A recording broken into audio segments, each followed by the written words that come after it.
दीपक देता है रोशनी फैलाने की प्रेरणा, फलदायी वृक्ष देता है देने की प्रेरणा, मधुबन देता है महकते रहने की प्रेरणा, महान व्यक्ति देते हैं जीवन जीने की प्रेरणा। आओ प्रेरणा से दें हम सभी को प्रेरणा।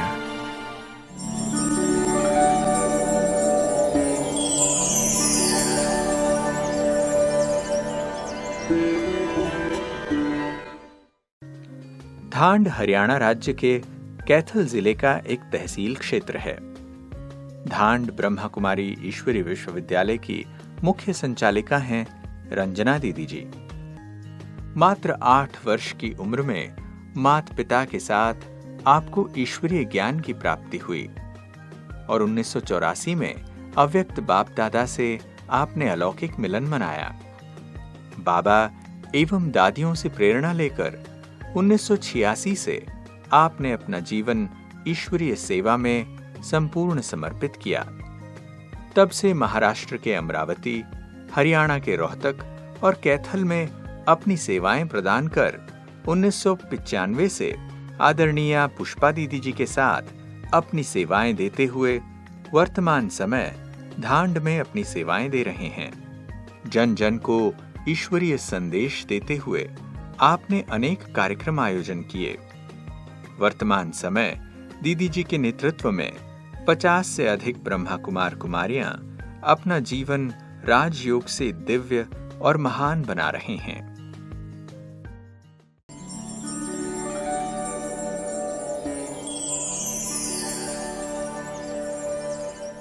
जब बचपन में मेरे माता पिता जी ज्ञान में चले और उनको ज्ञान मेरे मासी के बेटे ने दिया। उसके बाद हमारे घर में गीता पाठशाला चली और गीता पाठशाला चलने के बाद सब लोग आने लगे, तो मैं भी माता पिता के साथ उनके मम्मी के साथ मेरे मम्मी के साथ मैं सेंटर पर जाने लगी। तो मुझे वहाँ अच्छा लगा, दीदी का जीवन, वहाँ का वातावरण और वहाँ की दिव्य शिक्षा कि बहुत अच्छी तरह से समझाते थे। तो उसका उन गुणों का, उनके बोल का माना अच्छे लगते थे कि इनके बोल भी अच्छे हैं और जीवन भी अच्छी है उनको देखने से। तो माना शांति का अनुभव होता था और एक सहानुभूति होती थी उनसे। और उसके बाद जैसे मैं 7 दिन का कोर्स किया, उसके बाद धीरे धीरे ज्ञान में आना शुरू किया। तो इतना इंटरेस्ट नहीं था, इतना मना रुचि नहीं थी, लेकिन ज्ञान अच्छा लगता था जाना। वहाँ का वातावरण के कारण, वहाँ का जो प्रोग्राम होते थे और उनकी मुरली चलती थी, वो केवल अच्छा लगता था। बाकी इतनी इस तरफ आओ, इस ज्ञान की तरफ, वो जीवन में नहीं लक्ष्य रखा था। फिर धीरे धीरे जैसी परिस्थिति आने लगी, तो उस परिस्थिति में मैं भी केवल एक विश्वास रखा था, अगर ये ज्ञान सत्य है, ये सत्य सुनाते हैं, तो मेरे ऊपर जो परिस्थिति आई है उसको पार करे, वो या उसको समाप्त करे, तो मैं इस ज्ञान को और इसमें ज्ञान देने वाले पिता को सत्य मान सकूं। तो वो परिस्थिति भी मेरी पार हो गई है और मेरी जीवन श्रेष्ठ बन गई है और मैं उस परिस्थिति से जीवंत होकर के इस ज्ञान के ऊपर ज्ञान मार्ग में चलने के लिए तत्पर हुई हूँ। कि मैंने कहा कि जब मुझे ये जीवन दान मिली है तो और कहीं इस जीवन को लगाना नहीं है, केवल इसी कार्य में और इसी सेवा में, इसी मार्ग में चलना है।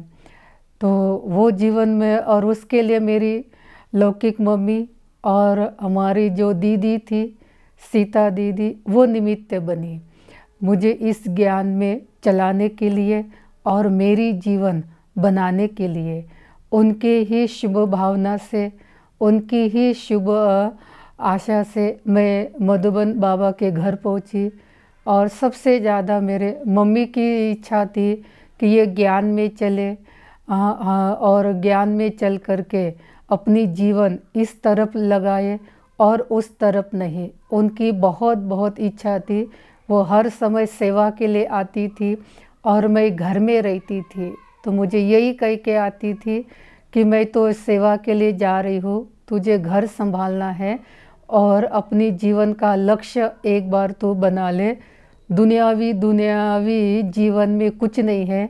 तूने मेरी जीवन देखी है, कितनी दुख भरी है और कितने कष्ट भरी समाज में रहना पड़ता है। इससे तो तू इस ज्ञान में चलेगी तो बहुत अच्छा होगा और अपनी जीवन इस पे समर्पित करेंगी।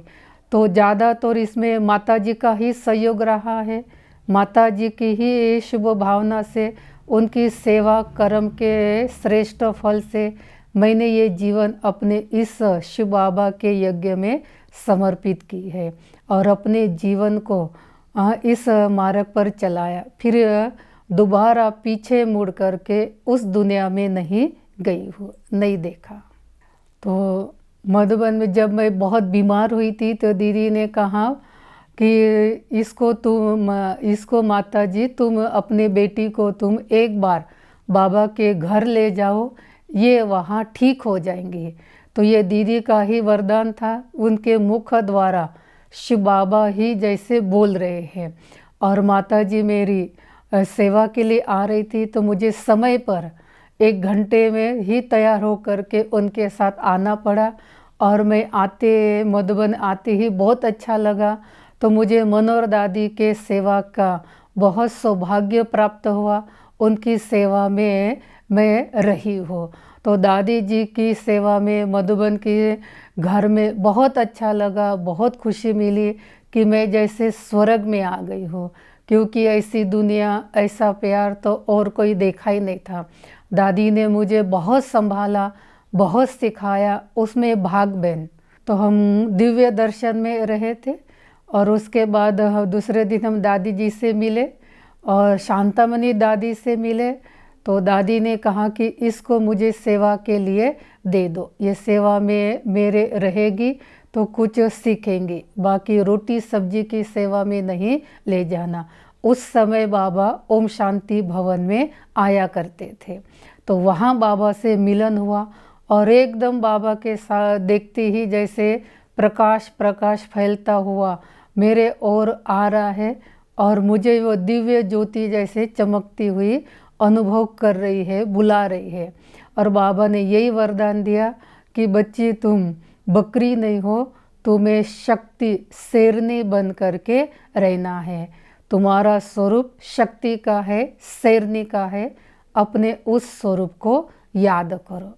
ये उस समय बाबा ने मुझे कहा था। टीचर बनने की जैसे मैं बहनों की जीवन देखती थी तो दादी जी मुझे बहुत बार कहती थी कि बालकी तुझे ऐसे बहनों की तरह बनना है, क्योंकि दादी जी के पास अनेक बहनें आती थी। उनको देख करके दादी मुझे कहती थी कि देखो ये बहन यहाँ से आई है तो इन जैसे बनेगी, सेवा में जाएगी तो बाबा का नाम रोशन करेगी, ये जीवन तूने इसी में समर्पित करना है। तो विशेष तौर पर दादी जी की प्रेरणा से और माता जी की शुभ आशा से ही मैंने ये जीवन टीचर के रूप में अपनाई है कि जन सेवा करने के लिए, अनेक आत्माओं को बाबा का संदेश देने के लिए। जैसे मेरी जीवन उन परिस्थितियों से बचाई है, ऐसी ही सभी की बाबा बचाता रहे। इस लक्ष्य से ही मैंने अपनी जीवन बाबा के यज्ञ में समर्पित की है। सेवा में बाबा ने बहुत अनुभव किया है कि न मन न चित, बाबा कहाँ से खजाना भर देता है, भंडारी और भंडारा भरपूर रखता है। बाबा का दिया हुआ खजाना कभी मुझे महसूस नहीं हुआ है कि मेरे पास ये चीज़ नहीं, कमी नहीं है। बाबा ने हर समय भरपूर ही दिया है, जितना न चाहते हुए उससे ही ज़्यादा बाबा ने अनेक धन से भी और शक्तियों से भी और स्थूल धन में भी बाबा ने बहुत बहुत खजाना भरपूर दिया है। मनोहर दादी के साथ तो बहुत सुंदर माना, जैसे एक सखी के रूप में दादी से साथ मिलना जुलना रहता था। दादी के पास बैठना, दादी जी सिर में तेल लगाना, जैसे ये काम सेवा करती थी। शांतामणि दादी के पास जाना, दादी से पानी लेकर देना दादी को।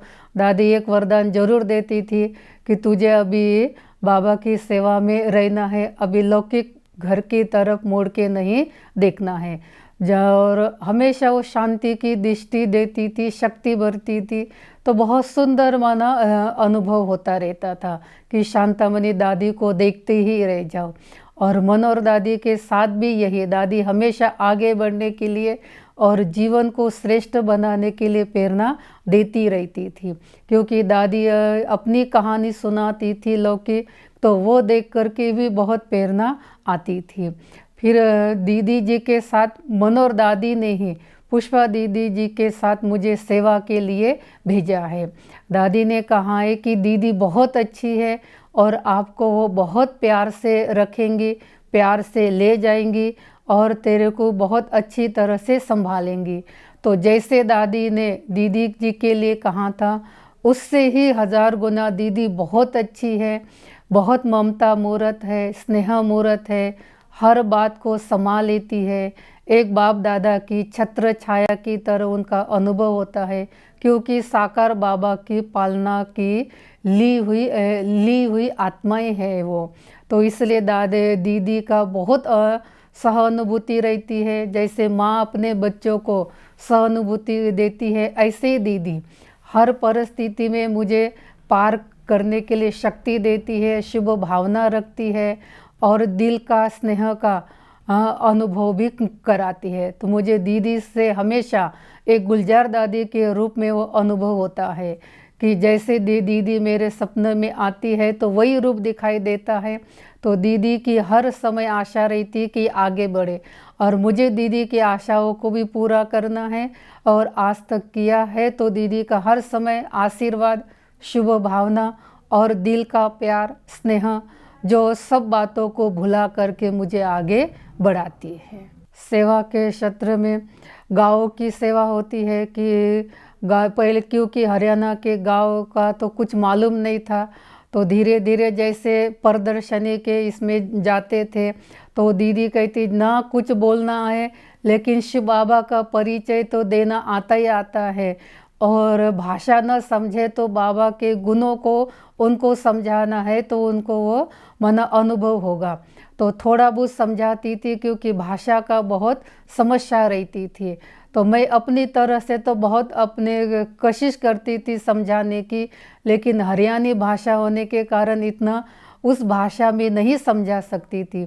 लेकिन फिर भी शिव बाबा का परिचय और खुद का लक्ष्य, लक्ष्मी नारायण का चित्र जरूर समझाती थी।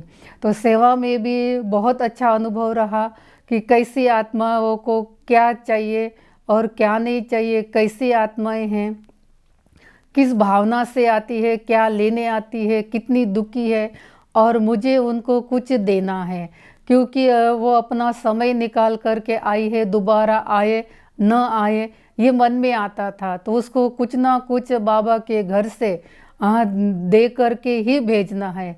तो हमेशा अच्छा ही रहा है। वर्तमान समय यह है कि मैं अपने कर्माती स्थिति को प्राप्त करूं और हर एक के साथ मिलनसार रहूं।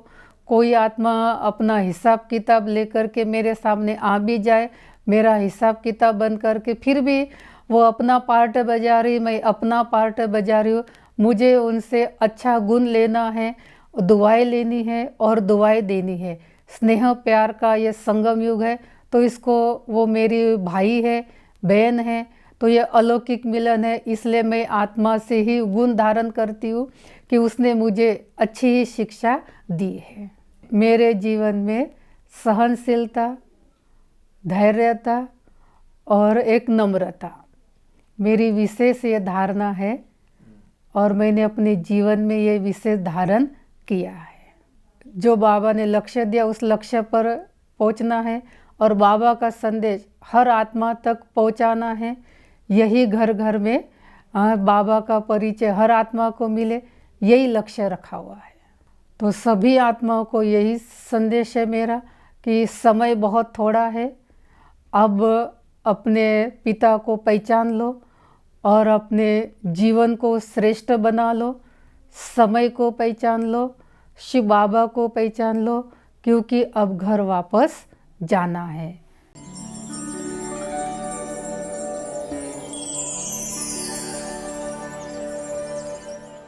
यहाँ के प्रध्यक्ष रंजना दीदी है, उनसे मैंने ये सीखा है कि अपने मन को शांत कैसे रखा जाता है। अपने मन को शांत रखने के लिए सर्वप्रथम हमें बाबा से जुड़ना हो। बाबा से जुड़ने के बाद हमें यह पता चलता है कि अपने मन को किस तरह से शांत रखा जाता है। दीदी ने हमें यह सिखाया है कि अगर हम बाबा को याद करते हैं, उनके बताए हुए प्रवचनों और रास्तों पर चलते हैं, तो हमें आंतरिक और मानसिक रूप से शांति मिलती है। दीदी से हमें बड़ों का आदर करना सीखा, शांति पूर्वक रहना सीखा है। इस मोह के संसार से, माया के संसार से अलग बाबा के बारे में सीखा है। दीदी हमारे एक टीचर की तरह हैं जो हमें सारी चीज़ें सिखाती हैं। दीदी हमें बहुत अच्छी शिक्षा देती है। हर रोज़ दीदी से हम मुरली सुनते हैं। दीदी हमें कहती है भी अब तुम आओ यहाँ अपनी पाठशाला में। मेरे को बहुत अच्छा लगता है। दीदी हमें बहुत प्यार से समझाती है, बहुत अच्छी समझाने देती है, बहुत उलझनों से भी निकालती है।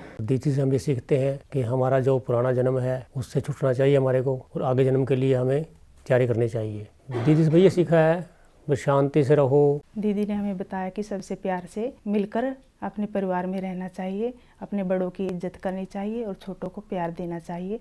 कभी भी किसी पे भी गुस्सा कभी नहीं करना चाहिए। गुस्सा अपने अहंकार, अपने देह को नुकसान पहुंचाता है और दूसरों को भी दुख देता है, और दूसरों को दुख देने से कुछ प्राप्त नहीं होता है।